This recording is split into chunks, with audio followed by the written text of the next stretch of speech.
Hey guys, I'm Dr. Matt Geller. I'm here with Dr. Bryan Rogoff from the owner of iExec Consulting, past president of the Maryland Optometric Association.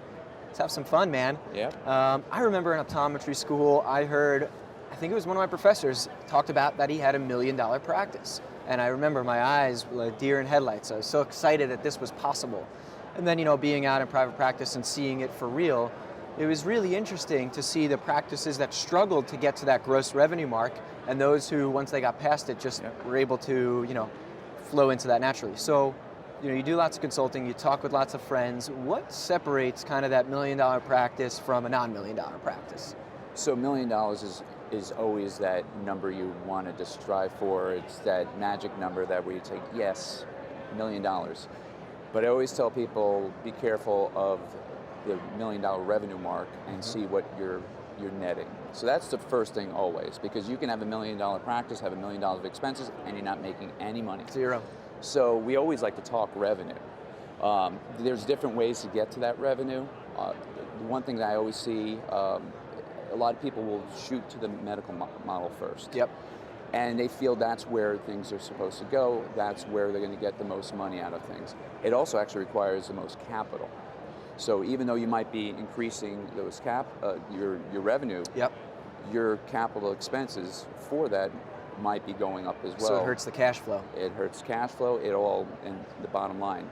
Is that ultimately because of the reimbursement? So it just takes time for that kind of net for the reimbursement to come back in and kind of funding the operation? Yeah, there's the reimbursement side, and then also when you start to get into that, when you start to put a lot of the focus on the medical model, yes, there's a lot of things that will come into play to get to that break-even status to make sure that you are getting more profitability about that. And ultimately, yes, we want to be able to retain our patients by providing services that they need, number one, and number two, they want.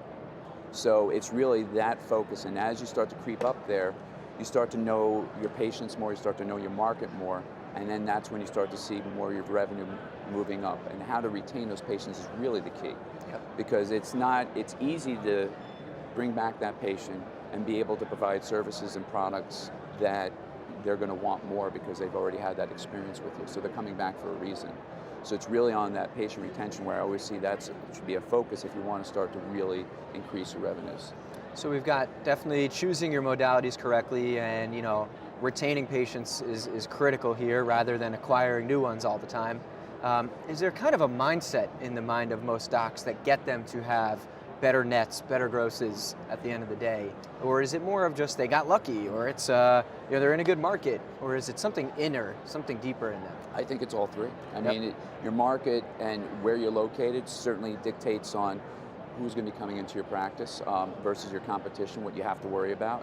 I mean, risk management is really what you have to think about as you start to explore different add-on services or other products into your office. And how you're going to differentiate your practice is from the people down the block.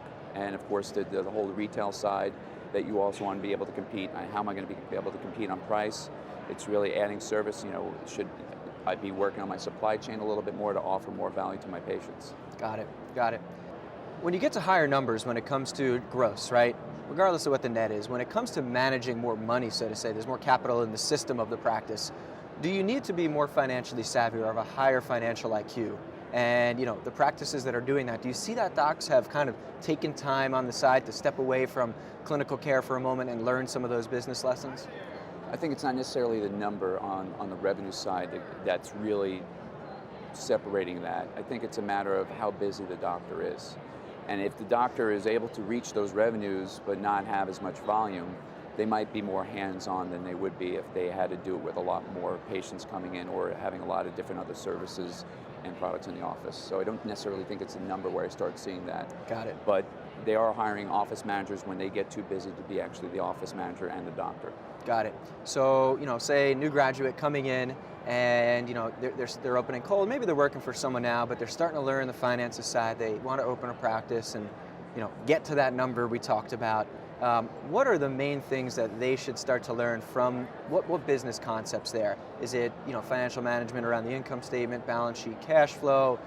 Is it other things? I mean, where should they focus their kind of their learning time to get to becoming a great high-end profitable practice?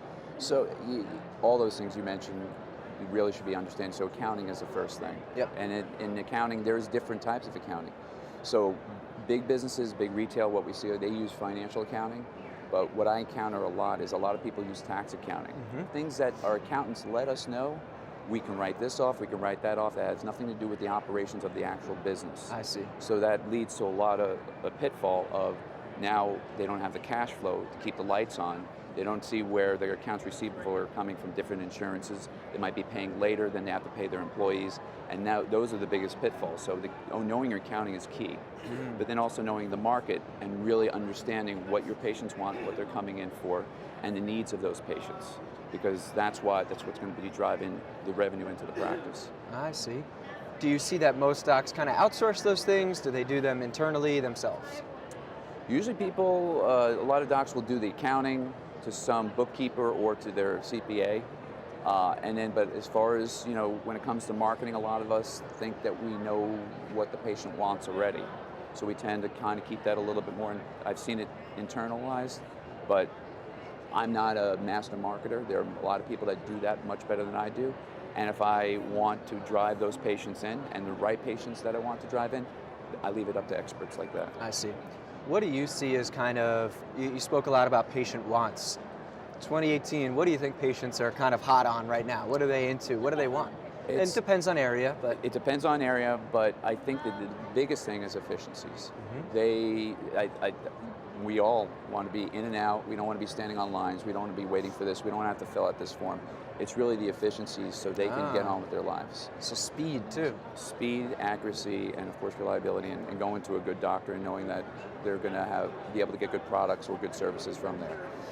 So would you say that, practices that are succeeding more, that are having these higher revenues, higher nets, are they investing in technology, in automation, in that kind of experience of ease for the patient? Are they investing there? There's some practices that really champion that. I mean, from the minute you walk in, they could be sending you online things to be able to fill out the history intake form right there. So when they come in, they just go right back into a technician. Or they might have a check-in system, so this way, if someone's not available to help them right away, they know where they need to be. And phone systems that don't necessarily always disrupt the actual atmosphere of the office. These are just different things that I've seen some practices really champion, and it just makes things a lot nicer for that experience to come on in. Yep. So I mean, we look at some of the corporate models, or we look at some of the new incumbents in the industry, and private practitioners, rightfully so, they feel disrupted by it, but I think there's probably something to pay attention to there, because they seem to have gotten that part down. Would you agree? Yeah, I mean, these guys have a lot of money to study all different sorts and have different metrics of what affects what. And they're putting data together left and right to be able to have a causation, to be able to know where to invest in what technologies, what to do in the office next. So they do, so it's not bad to actually kind of follow some of the things that they're doing, what they're figuring it out. Yeah, it's kind of funny. As much as I like people tuning into content like this, I almost want to say, read something outside of optometry, or listen to a podcast outside of optometry, because I think that some of those incumbents, they've learned lessons from other industries first, then brought them here. And so if ODs want to kind of grow and expand and do all of that, there's probably lessons to find elsewhere. Would you agree? Yeah, I actually have a lecture on that exact topic. It's 5 best practice lessons that you can learn. Nothing from optometry, and I go from Nordstrom's with the return policy, from Apple and how they're able to have a following of 90%, to other things like Southwest and how they get customer service. They can usually, I think several years back, they get 43,000 commendations on customer service. We usually just hear from people who are upset, but they're getting all those people writing in how much they appreciate the service that they get. Wow. Any good books on that stuff? Someone wants to go on Amazon right now and make a purchase. Anything that's really kind of like your top couple on that, getting to that next level of success? So this is the one book I would recommend pretty much to anybody who wants to improve their practice or improve their business, is Who Moved My Cheese? It's an easy book. If you have an hour, it's about 100 pages. Someone very close to me recommended this book, and it just exactly shows you what we were discussing, the pitfalls and what happens when you don't see where the new thing is coming. I just read it. Yep. It's a great book. Yep. It's almost like a kid's book. It's good for any situation Yep. in life. It's and great. if you like analogies, that's the one. Yep. Cool. Well, thanks for coming on. Always a pleasure spending time Thanks, with man. you. Yep. Appreciate it. Yep.